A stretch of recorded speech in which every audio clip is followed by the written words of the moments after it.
हलचल भरे coaching centre में उम्मीद भरी आंखों की कतारों के बीच दो दुनियाएं टकराईं। एक था रोहन, एक ऐसा लड़का जिसके सपने उसकी मामूली हैसियत से कहीं ज्यादा बड़े थे। उसका परिवार एक साधारण मिडिल क्लास बैकग्राउंड से था, जिसने अपनी सारी सेविंग्स उसकी पढ़ाई में लगा दी थी, यह मानते हुए कि यही उनकी फाइनेंशियल मुश्किलों से निकलने की सीढ़ी है। हर लेक्चर उसके लिए बहुत कीमती था। हर नोट बड़ी सावधानी से लिया गया था, क्योंकि वह जानता था कि उसके युवा कंधों पर उम्मीदों का कितना बोझ था। वह जल्दी आता था, देर तक रुकता था और उसकी घिसी पिटी किताबें नोट्स से भरी रहती थीं, जो उसकी अथक लगन का सबूत थीं। वह ज्ञान को सिर्फ पास करने वाला सब्जेक्ट नहीं, बल्कि एक ऐसी चाबी मानता था जो उसके और उसके अपनों के लिए एक अलग फ्यूचर का दरवाजा खोलेगी। और फिर थी प्रिया। वह प्रिविलेज का प्रतीक थी, एक ऐसी लड़की जिसने कभी किसी चीज की कमी नहीं देखी थी। उसके पिता एक अमीर इंडस्ट्रियलिस्ट थे और वह हर दिन कोचिंग सेंटर में एक अलग लग्जरी कार में आती थी। उसकी नोटबुक एकदम नई होती थी, उसके पेन इंपोर्टेड होते थे और उसकी चिंताएं रोहन की दुनिया से बहुत दूर थी। उसके लिए ये क्लासेस उसके शेड्यूल में बस एक और एक्टिविटी थी, एक विदेशी यूनिवर्सिटी में जाने का एक स्टेपिंग स्टोन जो उसके लिए पहले से तय था। वह ब्राइट थी हाँ, लेकिन उसमें वह शांत डिस्पिरेशन नहीं थी जो रोहन को ड्राइव करती थी। उसकी जिंदगी पहले से ही दौलत और अपॉर्चुनिटी के वाइब्रेंट रंगों से रंगी हुई थी, जिसमें स्ट्रगल के ग्रे शेड्स के लिए बहुत कम जगह थी जो रोहन के अस्तित्व को डिफाइन करते थे। उनकी जिंदगी को अलग करने वाली इतनी बड़ी खाई के बावजूद उनके बीच एक प्यारी दोस्ती पनपने लगी। ये एक मुश्किल फिजिक्स प्रॉब्लम के दौरान एक शेयर किए गए डाउट से शुरू हुई नोट्स का एक छोटा सा एक्सचेंज और फिर कैंटीन में समोसे की एक प्लेट पर बातचीत में बदल गई, जिसके लिए रोहन हमेशा पे करने पर जोर देता था, अपनी लिमिटेड पॉकेट मनी के बावजूद। प्रिया को उसकी सादगी और उसके तेज दिमाग ने खींचा, जबकि रोहन उसकी हंसमुख नेचर और उस जिंदगी की झलक से अट्रैक्ट हुआ जिसकी वह सिर्फ कल्पना कर सकता था। वे घंटों बातें करते पैसे या स्टेट्स के बारे में नहीं, बल्कि फ्यूचर के लिए अपने शेयर किए गए सपनों के बारे में, अपनी युवा एस्पिरेशंस में एक कॉमन ग्राउंड ढूंढते हुए। उनकी दोस्ती कोचिंग सेंटर में एक जानी पहचानी चीज बन गई। वे लाइब्रेरी में एक साथ पढ़ाई करते रोहन प्रिया को कॉम्प्लेक्स थ्योरीज धैर्य से समझाता और वह बदले में उसकी थोड़ी हिचकिचाती इंग्लिश में मदद करती। यह एक सिंपल प्योर कनेक्शन था जो दुनियावी मतभेदों से अछूता था, जो दूसरों को इतने साफ दिखते थे। उन पलों में वह गरीब लड़का नहीं था और वह अमीर लड़की नहीं थी। वे बस दो दोस्त थे, अपनी स्टूडेंट लाइफ के प्रेशर को एक साथ नेविगेट कर रहे थे, एक दूसरे की कंपनी में सुकून और सपोर्ट ढूंढ रहे थे। ऐसा लगता था कि उनका बॉन्ड किसी भी टेस्ट का सामना करने के लिए काफी मजबूत था, एक ऐसी दुनिया में समानता का एक छोटा सा सैंक्चुअरी जो कुछ भी नहीं थी। जैसे जैसे समय बीतता गया, स्टेट्स की अदृश्य दीवारें उनके बीच मजबूत होने लगीं। प्रिया की दोस्त, जो वैसे ही अमीर परिवारों से थीं, अक्सर रोहन पर जजमेंटल नजरें डालती थीं। वे आपस में फुसफुसाती थीं, यह सवाल करती थीं कि प्रिया उसके स्टेट्स से इतने नीचे वाले किसी व्यक्ति के साथ इतना समय क्यों बिता रही है। वे उसके साधारण कपड़ों, उसके पुराने मोबाइल फोन और महंगे कैफे या शॉपिंग मॉल में उनके साथ बाहर जाने में उसकी इनेबिलिटी के बारे में सूक्ष्म टिप्पणियां करती थीं। ये कमेंट्स जहर की छोटी बूंदों की तरह धीरे धीरे प्रिया के दिमाग में रिसने लगे, जिससे वह एक ऐसे अंतर के बारे में कॉन्शियस हो गई जिसे उसने पहले रोहन के साथ इग्नोर करना चुना था। प्रिया को बेचैनी का बढ़ता हुआ एहसास होने लगा। जब वह रोहन के साथ होती थी तो उसे एक सच्चा कनेक्शन महसूस होता था, लेकिन जब वह अपनी बाकी दोस्तों के साथ होती थी तो उसे शर्मिंदगी महसूस होती थी। उसे इस बात की चिंता होने लगी कि लोग उसके बारे में क्या सोचते हैं। जिस लग्जरी और सोशल स्टैंडिंग की दुनिया से वह ताल्लुक रखती थी, उसके अपने अलिखित नियम थे और रोहन जैसे किसी व्यक्ति से दोस्ती करना उनका स्पष्ट उल्लंघन था। अनुरूप होने का दबाव बहुत ज्यादा था। उसके माता पिता ने भी एक ऐसे लड़के के साथ उसकी दोस्ती पर सवाल उठाना शुरू कर दिया था जो इतने अलग बैकग्राउंड से था, ये सुझाव देते हुए कि उसे ऐसे लोगों के साथ जुड़ना चाहिए जो हम जैसे ज्यादा हों। जिस सादगी की उसने कभी रोहन में तारीफ की थी, वह अब एक लायबिलिटी लगेन लगी थी। टूटने का बिंदु एक दोपहर आया। प्रिया की दोस्तों ने अपने ग्रुप के एक मेंबर के लिए एक एक्सक्लूसिव 5 स्टार होटल में एक शानदार बर्थडे पार्टी प्लान की थी। उन्होंने कैजुअली प्रिया को इनवाइट किया, यह जानते हुए कि वह आएगी, लेकिन जानबूझकर रोहन को इग्नोर कर दिया, जो उसके बगल में ही खड़ा था। रोहन के चेहरे पर चोट और एक्सक्लूजन का भाव साफ दिख रहा था, लेकिन प्रिया अपने दोस्त के प्रति अपनी वफादारी और फिट होने की अपनी इच्छा के बीच फंसकर कुछ भी न कहने का फैसला किया।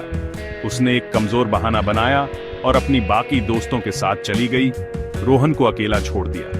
चूक का वह एक अकेला कार्य किसी भी बोले गए शब्द से ज्यादा लाउड था, और इसने एक ऐसी दरार पैदा कर दी जिसे आसानी से ठीक नहीं किया जा सकता था।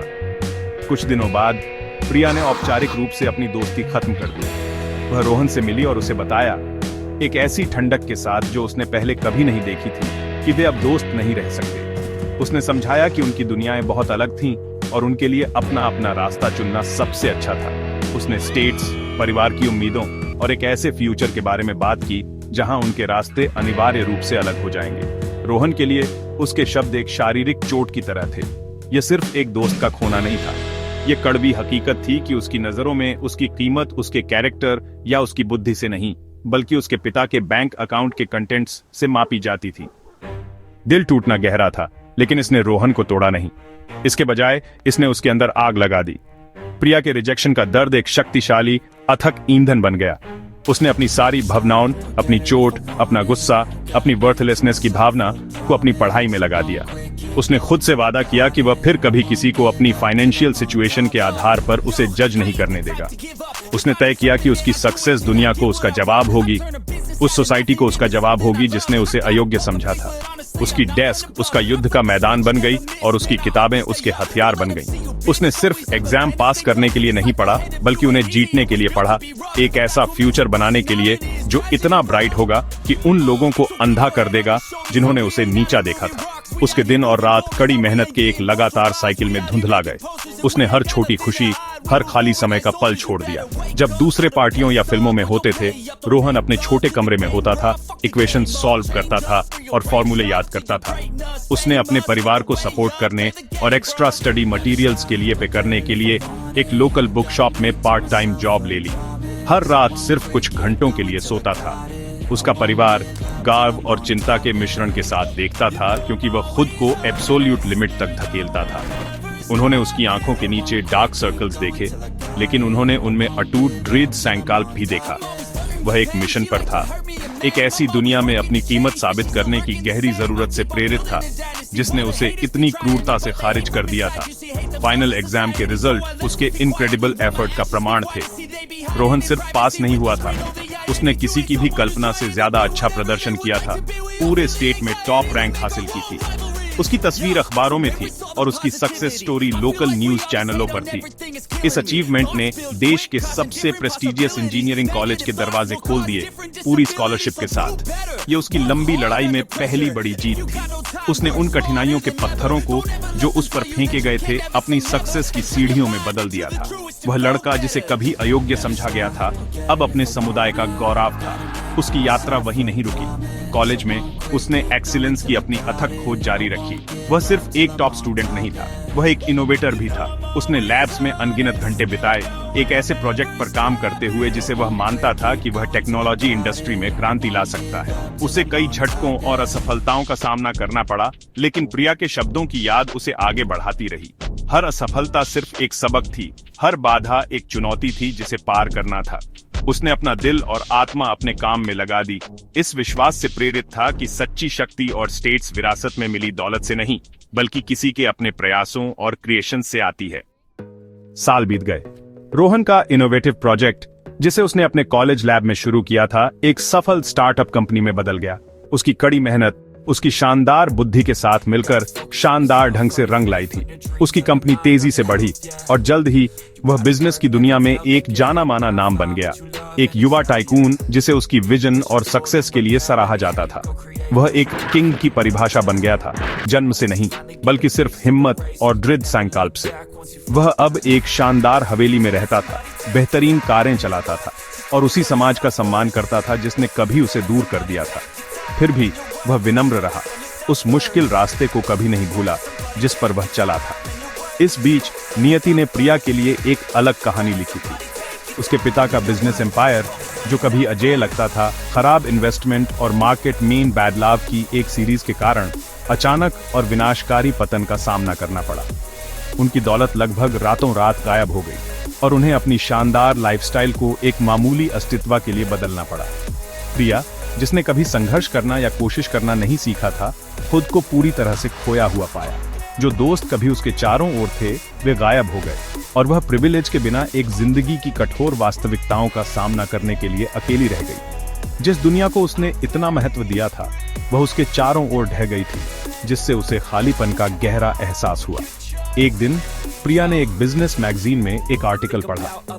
यह देश के सबसे सफल युवा एंटरप्रेन्योर्स पर एक फीचर था। कवर पर एक चेहरा था जिसे वह अच्छी तरह से जानती थी, रोहन। उसने तस्वीर को घूर कर देखा, उस आत्मविश्वासी और शक्तिशाली आदमी को देखा जो वह बन गया था, और पछतावे की एक लहर से भर गई। उसने न सिर्फ उसकी सक्सेस देखी बल्कि अपनी विशाल गलती का प्रतिबिंब भी देखा। उसे अपने क्रूर शब्द, उसका उथला न्याय और उस अच्छे दिल वाले लड़के की याद आई जिसे उसने इतनी लापरवाही से फेंक दिया था क्योंकि वह पर्याप्त अमीर नहीं था। विडंबना कुचलने वाली थी। जिस लड़के को उसने अयोग्य समझा था उसके पास अब एक ऐसा किंगडम था जिसकी वह सिर्फ कल्पना कर सकती थी। पछतावे से अभिभूत प्रिया ने उसका कांटेक्ट नंबर पाने का एक तरीका ढूंढा और उसे एक मैसेज भेजा। अपने पिछले व्यवहार के लिए माफी मांगी और उसकी सक्सेस पर उसे बधाई दी। रोहन, अब एक विशाल कद और अनुग्रह वाला आदमी ने बस जवाब दिया, मैं तुम्हें शुभकामनाएं देता हूं प्रिया। अतीत ने मुझे आज का मैं बनाया है। उसके शब्दों में कोई कड़वाहट नहीं थी, सिर्फ एक शांत शक्ति थी। प्रिया के लिए माफी का यह सरल कार्य शायद किसी भी फटकार से ज्यादा दर्दनाक था। उसी क्षण उसने सचमुच सबक समझा कि कैरेक्टर, रेजिलियंस और कड़ी मेहनत एक व्यक्ति की कीमत के साके माप हैं। दौलत क्षणभंगुर हो सकती है, लेकिन संघर्ष के माध्यम से जो शक्ति बनती है वह सबसे बड़ा खजाना है। मेहनत सचमुच सबसे बड़ी शक्ति है।